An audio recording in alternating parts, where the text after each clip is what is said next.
Why have you asked for bagpipe music?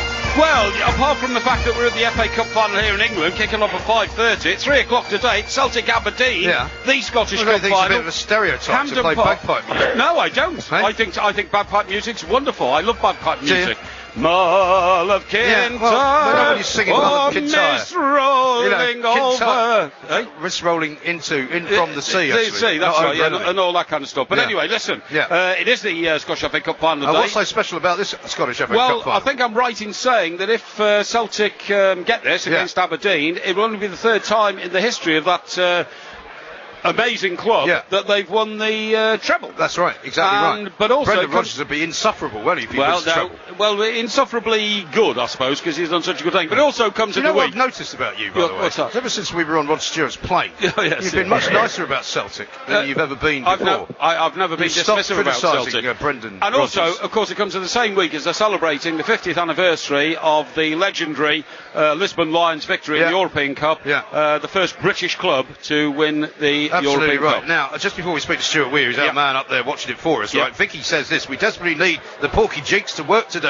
Please choose Celtic, Mr. Barry. No, I'm not made any predictions today at all. I've not made any predictions for this game or for the Celtic Aberdeen, but I will make a prediction for this game 2 minutes before we go off air today. Will you? So I can't be harassed and harangued if my prediction goes wrong. 2 minutes before we go off air, it will be half time. Yes. So why are you going to make a prediction then? No. Soon before we go off air, will be an hour and a half before the FA Cup final starts here in England. Very confusing trying to keep up with it, isn't it? Anyway, Stuart, Mr. Stuart Weir is here from the Herald, of course, head of sport. Mr. Stuart Weir, how the devil are you? Only Porky could ever refer to a Scottish song, Mull of Kintyre, that was written by a Scouser. Yeah, exactly right. About a part of Scotland that's practically in Ireland or England. Yeah, but you know the story behind it, Stu. No, we haven't got time for that. No, for years and years, the pipe band who did the old Bagpipe were in dispute with Paul McCartney about whether it's going to be paid more than 35 quid. I know. Yeah, because he can't afford to pay the band, obviously. Exactly. Now, Stuart, first question, of course. How disappointed were your readers this morning when they opened up My Sporting Saturday to not read another great epic from me and from somebody else who they'd never heard of? So, that makes 2 in 2 weeks. I mean, this is all very relevant to the Scottish FA Cup final, of course. I'm having a private it's conversation more relevant with to Mr. my Weir. readers, I'll have you know. More relevant to my readers. Who did it this week? It was former Labour Party spin doctor Simon Peer. Ah, there you go, Simon Peer. He used to work for me, that guy. Really? Yeah. God, you're really scraping the barrel now. Was that an end of the Peer show type column? Was it? Very similar. Very similar. I had to fire him, unfortunately. But there we are. Wouldn't be another the first story. Anyway, Porky, so tell us about Celtic's team news. Well, Celtic's team news is that Moussa Dembele has recovered from injury. He's going to be available to start. I think that's right, Stu, is it not? Yeah, I don't think he will. He's been out with a hamstring injury since the cup semi-final.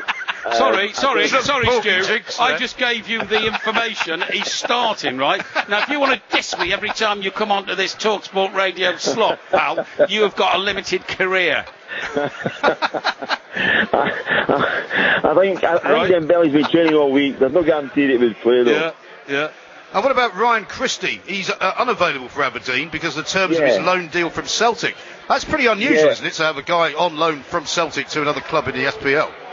Well, not really. Not if you're trying to damage the prospects of your greatest rivals, Rangers. That's what I mean. It's a bit stupid of Aberdeen to have taken a player from Celtic, isn't it?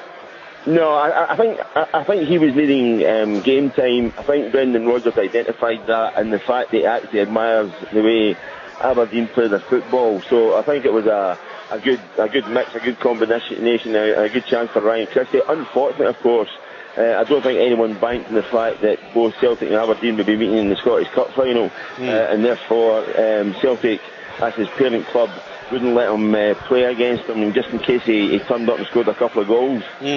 Right, Stu, just getting serious for a minute. Look, Celtic have had a magnificent season, and I don't care what you say, and Brendan Rodgers has been brilliant. To go through a season unbeaten, in the Scottish Premier League is fantastic. But is there a reality in Scotland that actually, Celtic have had no competition this season, and a desperate urge for everybody in Scotland to say, when will the billionaire arrive to revive Rangers so we can get back to what it used to be like?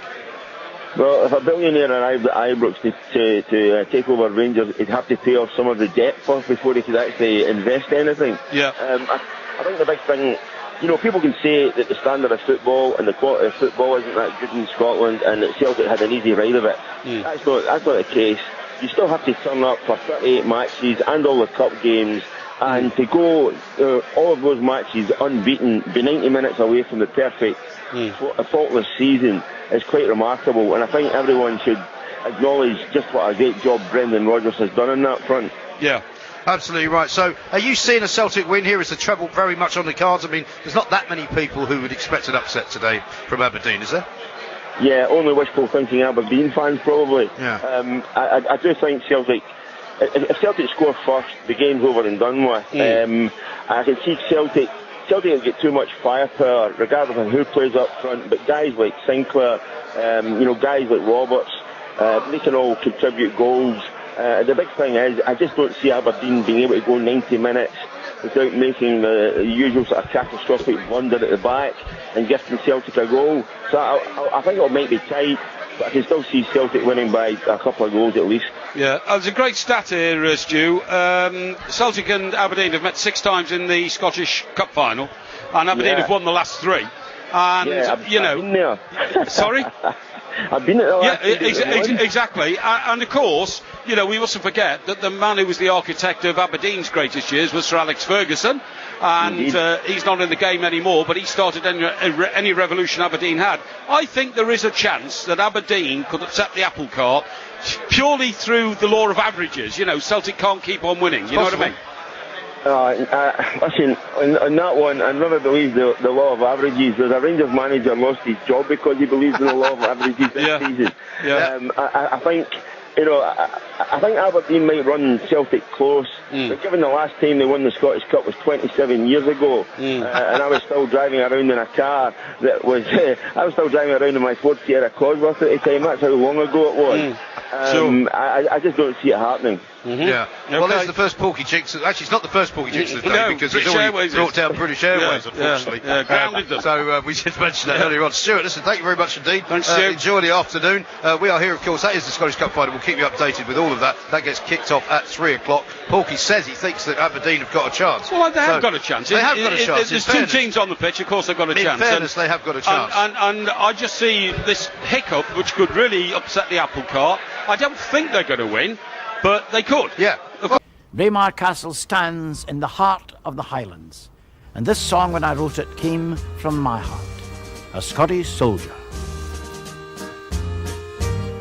There was a soldier, a Scottish soldier, who wandered far away and soldiered far away. There was none bolder, with good broad shoulder, he'd fought in many a fray and fought and won.